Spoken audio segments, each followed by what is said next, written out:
time to talk football, specifically the Bears and, of course, the NFC North, because the person that covers the NFC North for Fox Sports, Carmen Vitali, is with us. Follow her at Carmen V, friend of the show. How are you doing today, wonderful?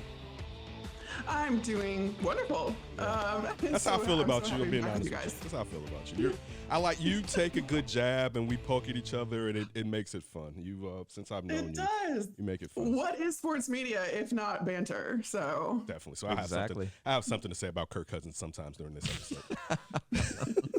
Look, everyone has been talking about it, and I think this podcast is known pretty much. It's not a running joke; it's for real. But it's a pro Teven Jenkins podcast. We've always said that since Alex and I have been a part of this iteration of the Under Center podcast. Also, Under Center presented by St. Xavier here, broadcasting live from the NBC Podcast Studios.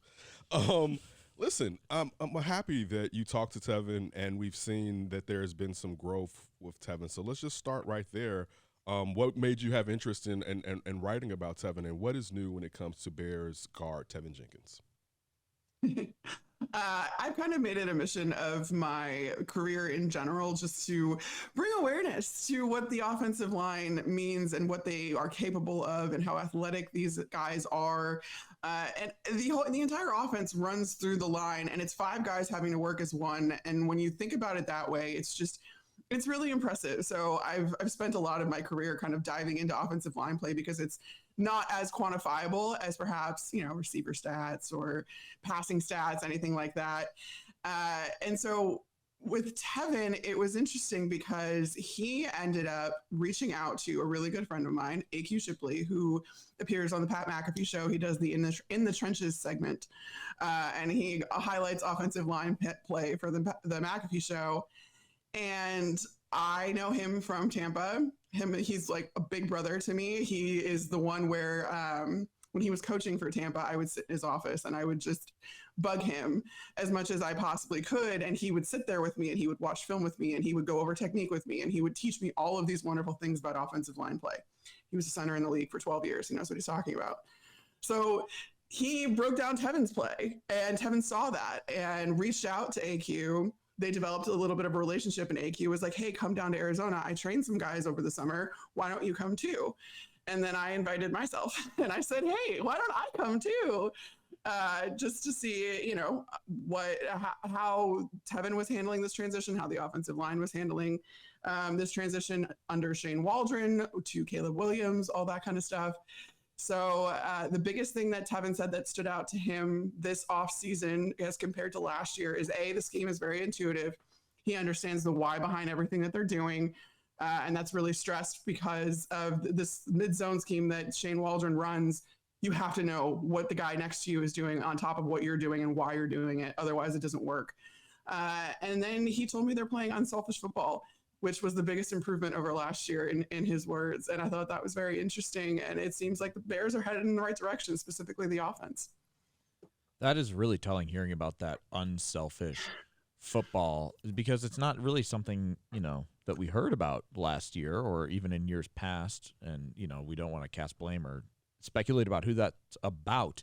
But, you mentioned these differences under Shane Waldron, the differences with Caleb Williams and the new things forward. Like, do you notice a difference in Teven since, we've known him for a little bit, and obviously he went through a tumultuous time when it looked like he might not even be a part of this team's future, and now he seems locked in as the team's starting left guard. So in your conversations with him, do you notice a different person, a different player with all these changes moving forward? I do, because that's been something that's very intentional for Teven. There's going to be something else. Another feature I'm doing was more of a profile of him in particular coming out for FoxSports.com because he enlisted the help of a mental performance coach. And he's been working with this mental performance coach for over a year. He had so much success with him that the Bears hired him. And he's now full-time on staff. And so this is something that Teven sought out. It was offered to him by Matt Eberflus and Ryan Poles, and he took advantage of it. And he told me it's because he wants to be a leader. He wants to be more vocal. He recognizes that he is the longest tenured Bear on that offensive line, which is crazy to say going into his fourth season. But there's been a concerted effort by Teven Jenkins to assume more of a leadership role on the offense in general. And that's especially important when it comes to having a rookie quarterback and wanting to take as much as you can off of his plate and work together. There's been a lot of team bonding this offseason as well. With Caleb and among the line, you've got one new addition, whether it's Ryan Bates or Coleman Shelton at center. But that line, Teven told me, has a lot of continuity, and that's what they pride themselves on. And he wants to be the voice for that line. And I thought that was incredibly candid of him to recognize that that's not, who he was before, and that's what he wants to be, and to make all of these changes to make sure that he's showing up for his teammates and setting an example. Carmen, I want to get back to something you said. Did he give any examples on how they were playing selfish in the past? Teven, that is. He didn't. He, again, was very he didn't want to throw anybody under the bus. But he did say that there were just some inconsistencies last year. And honestly, from context clues and from reading between the lines myself, it just sounds like a lot of that had to do with the leadership on the offense, meaning the coach. And so I'm not sure, like I said, I'm not positive that that's what he meant, but between telling me that the scheme is much more intuitive this year, by saying they understand it a lot more, and then by saying that it's unselfish, I think that all points back to the scheme itself and who was in charge of that scheme, and whether or not that was a product of Luke Getsy only working with one team, only working with one quarterback who perhaps didn't need a lot of coaching prior to his arrival in Chicago. I don't think it was malicious or intentional. It's just one of those things where when you have a guy like Shane Waldron that comes in with a track record of getting the most out of his quarterbacks and a system that works, you trust it a little bit more, I think. When you mentioned as far as bonding with the offensive line, was there any type of did he kind of mean that the line wasn't as close in the past, I guess is what I'm trying to ask you? No, what he meant, I believe, was Caleb Williams just ingratiating himself with his protectors, with the five guys along that line, and taking them out around the town, making sure that, he's pulling them aside at practice and they're learning exactly, you guys talked about, I know, and everybody talked about in minicamp, how Caleb came out and said, listen, this is the first time I'm doing a verbal cadence since high school.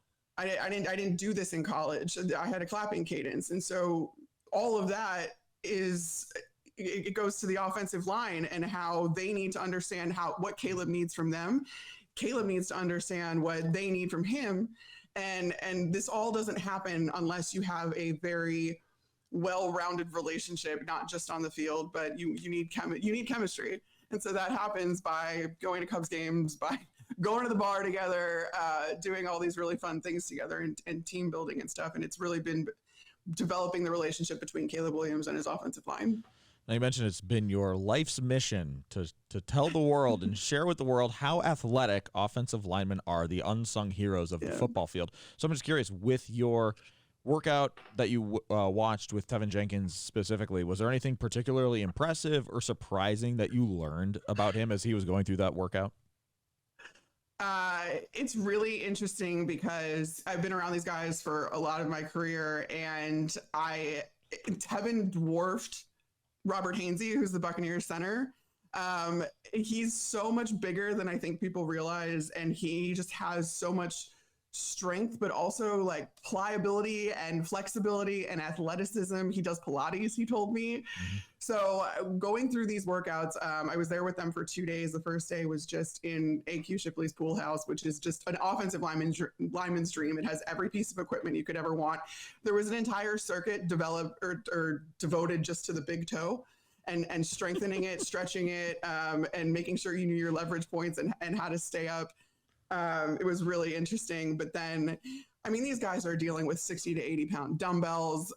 They're just doing these insane ab workouts that require stability and strength all at the same time.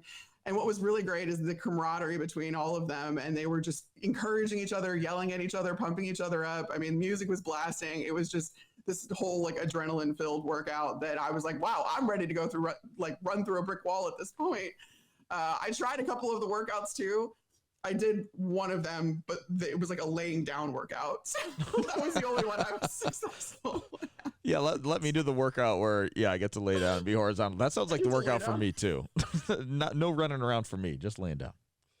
It was impressive. It was impressive. Under Center of Podcast, fortunate enough from Fox Sports to have Carmen Vitali with us.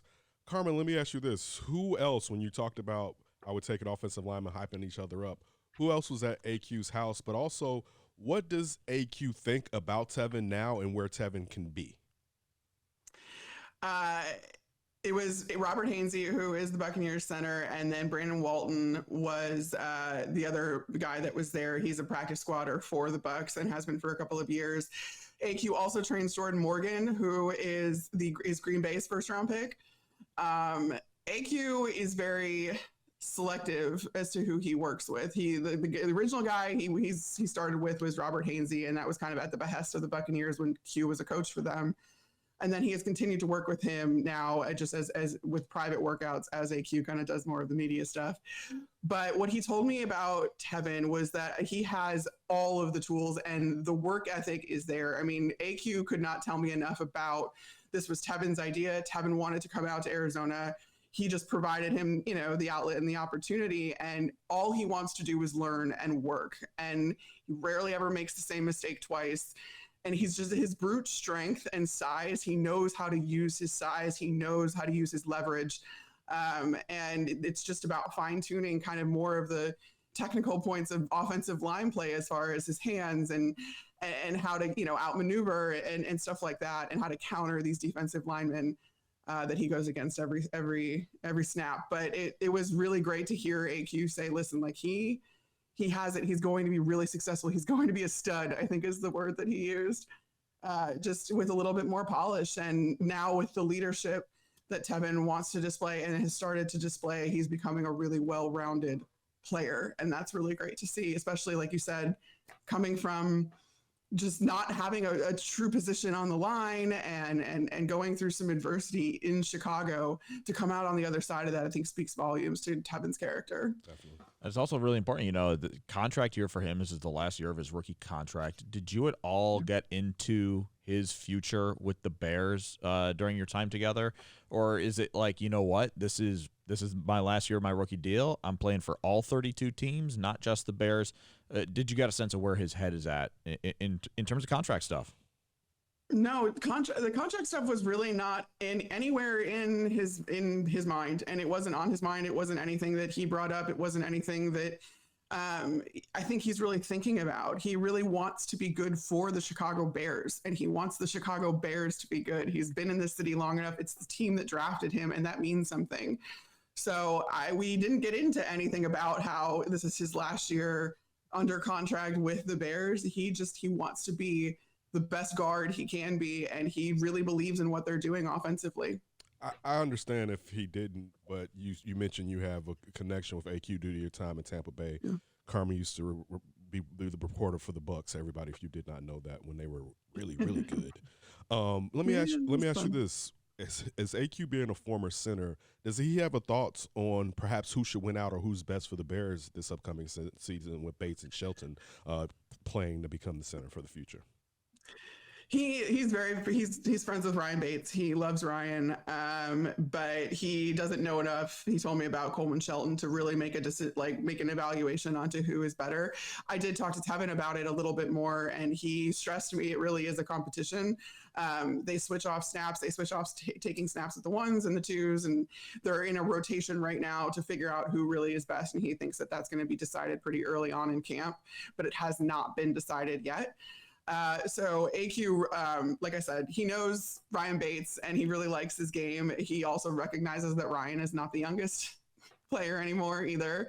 And Coleman Shelton has played a lot of football and started a lot of football at the center position as well. So I think that the Bears have two really good options there. And it sounds like, they're going to be supported too by Teven Jenkins on the left side and Nate Davis too. That was, not to go off tangent, but that was something too that Teven really stressed to me. He kind of went to bat for Nate Davis, and he made a point of doing so. I didn't bring anything up, but he kind of made it a point to say that Nate had been with them for OTAs, obviously missed some time But he said there's a lot of personal stuff going on in Nate Davis's life, and they don't hold that against him, and they think of him, as a part of this line because he's now entering his second season with the Bears, and they're glad he's there. So I thought that was really nice and heartwarming to hear just how much these guys really like each other and believe in each other. I would say you mentioned what Tevin's speaking about Nate Davis. What does he feel? What is his thoughts if he did say this to you as far as Braxton Jones being the guy right next to him, but also Teven, and you've mentioned this, is known for his physical traits. He's a very powerful young man, and you would think you look at Darnell Wright, and they have something in common where both of those gentlemen are physically gifted. What are his thoughts on the other two guys that have been there the last couple of seasons? Yeah, we talked a lot about just how in an offense that is so new, the offensive line actually has a lot of continuity, and outside of that center position. He said that him and Braxton have played a lot of football next to each other, and they know each other a lot better now. They understand, what each one needs on certain reps. And the good thing about Shane Waldron's system is it never really leaves these guys on an island, even your left tackles. So Braxton should have help. Teven and him should work together. And I think that that's going to be great for Braxton too. If you have a criticism of Braxton Jones, it's probably that he still needs to bulk up, or he still needs to kind of get that grown man strength that you need on the offensive line that Teven Jenkins has. So I think that they'll complement each other well, and they'll continue to complement each other well, I should say, on that left side. Teven really likes Darnell, and he's again just very physically gifted, but works really hard too. And Teven was really excited about the continuity that this line has, and this line can offer the rest of the offense. So much so that when he talked to me about helping out Caleb Williams and getting to know Caleb Williams, it's very common for quarterbacks and centers to have the relationship where the center will make checks, IDs, call out what to make, what to set the protection to, stuff like that. Usually more experienced quarterbacks will do that themselves, but especially with younger quarterbacks, that's usually the center's responsibility. What Teven told me is that that's the entire line's responsibility now, and they want to take as much as they can off of Caleb Williams' plate in order to identify things for him. If they recognize a blitz, they really want to understand not only what's going on their side of the ball, but what's going on the defense. So doing that, obviously Caleb Williams still has to understand what to do when those protections are called out, if there's 4 down linemen, where the mic point is, if there's a corner blitzer or something like that. But he doesn't necessarily have to be the one to identify all of it, because that line is taking responsibility for it. My last Teven one. Listen, you talked about offensive line play, and this is a passing league.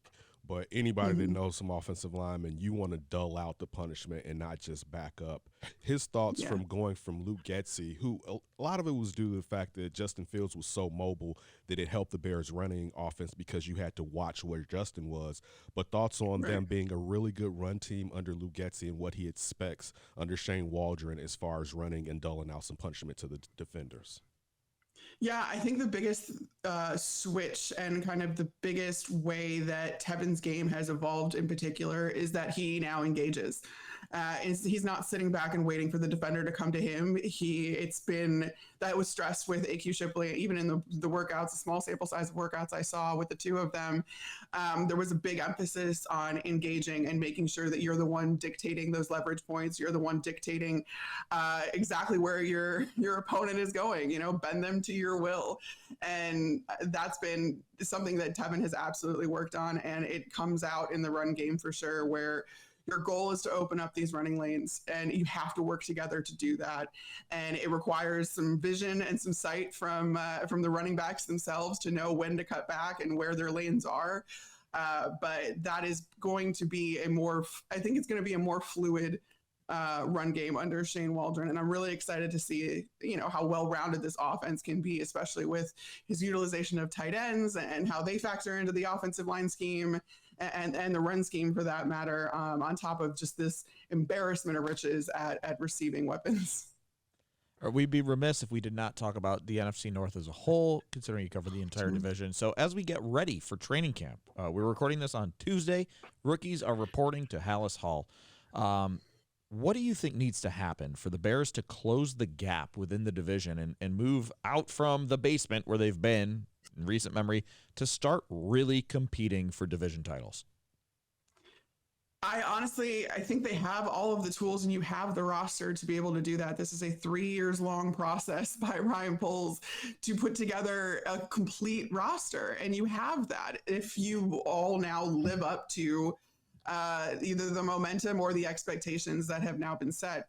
The defense in particular needs to be a top 5 unit. That's just that, like, Chicago cannot not have a defense.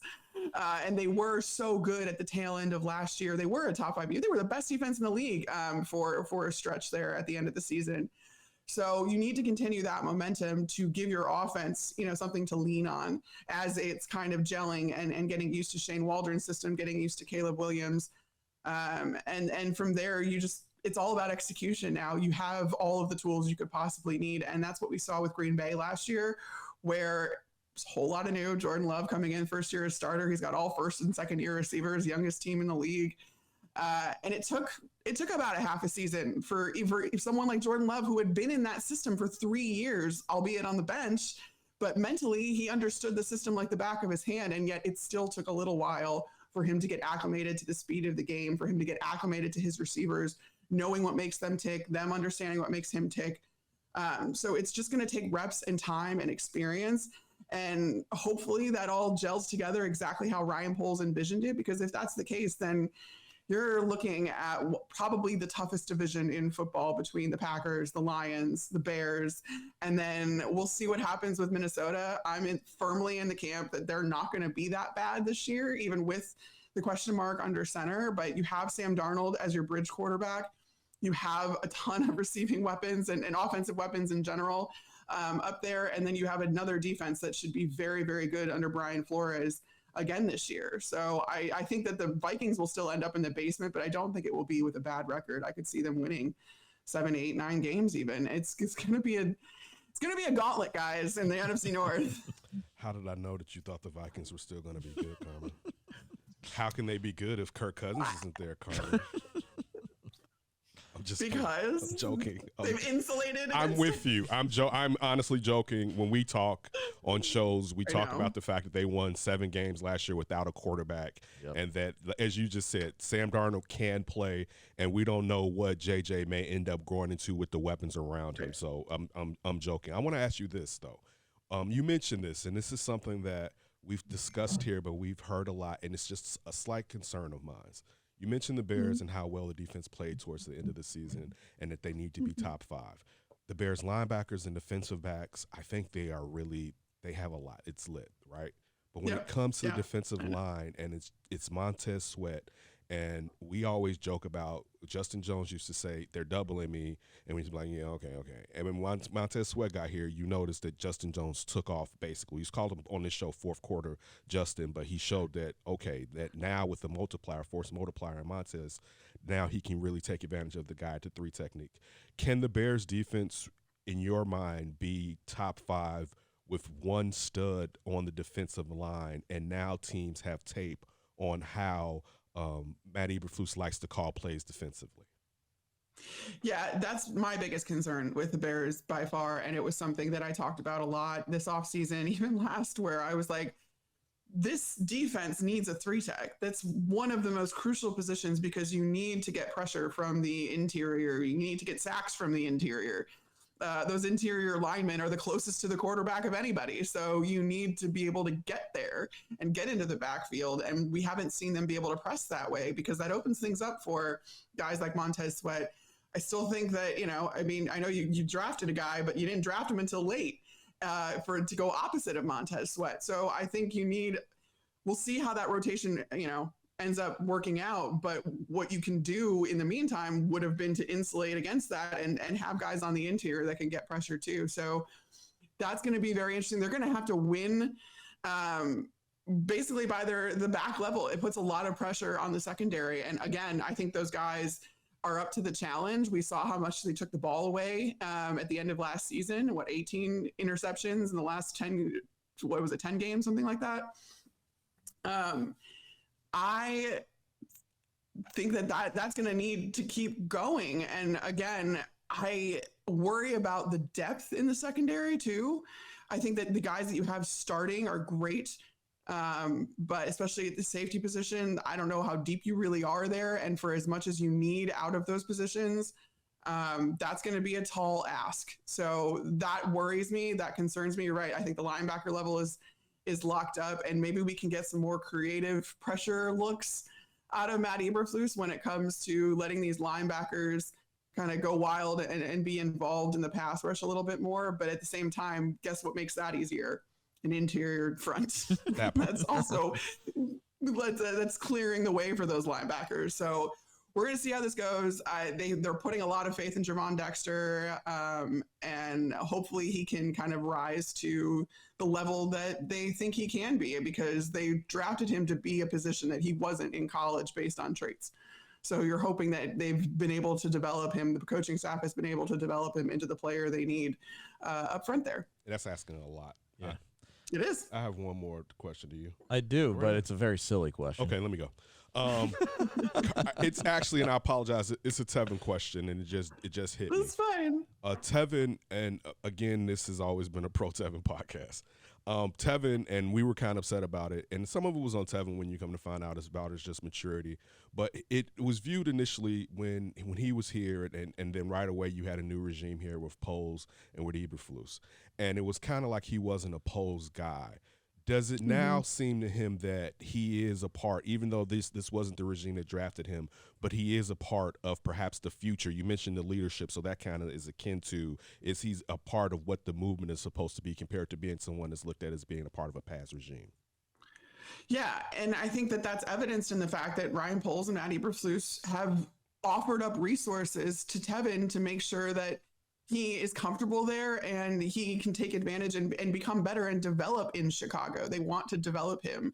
I think that was at least the most encouraging thing to me when Teven told me that he's been working with a mental performance coach that was offered to him by Ryan Poles and Matt Eberflus. So that's one of those things where you're not going to do that. You're not going to invest that much in a guy that you don't intend on keeping around, that you don't see as the future. And Teven wanting to step up and be this leader, I would like to think you're not doing that for just 1 year. You're doing that because you want to lead this franchise, in for a while and stay in Chicago for a while. Teven likes Chicago. His family likes Chicago. So I really think that though Poles did not draft him, Poles believes in him. And you can look to any number of ways that that proves that, quite honestly. All right, my last one. It is the most exciting football story this week, let's be quite honest, and that is college football 25 returning. Saw you tweeting about the game finally making your beloved Sun Devils good at football. Take us through this. Are you going to be like the ultimate head coach that's going to make ASU a dominant champion?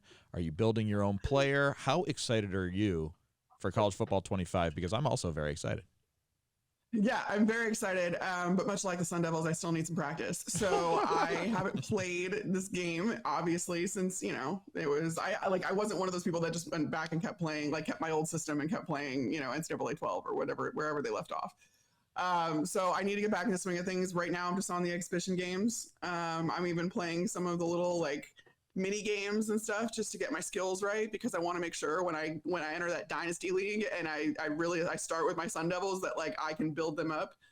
So somebody has to make them good, because that hasn't happened ever since even when I was in college. So when somebody has to make them good, I figured, why not me? But you got the pre-release. You're all over it. If you're already playing, that means you got the pre-release. See, I'll let you know. Oh yeah. We didn't even own a PS5, so. But I'm not the only one in my household that plays it. I'll just put it that way. So there was a mutual desire to get a new PS5 and to play this game, but we were both very excited. Last one then. As far as ASU and the death of the Pac-12 and now going into the Big 12, what are your thoughts? Yeah, I'm not super thrilled. But it's going to be, it's such a melting pot, though, of teams now in the Big 12.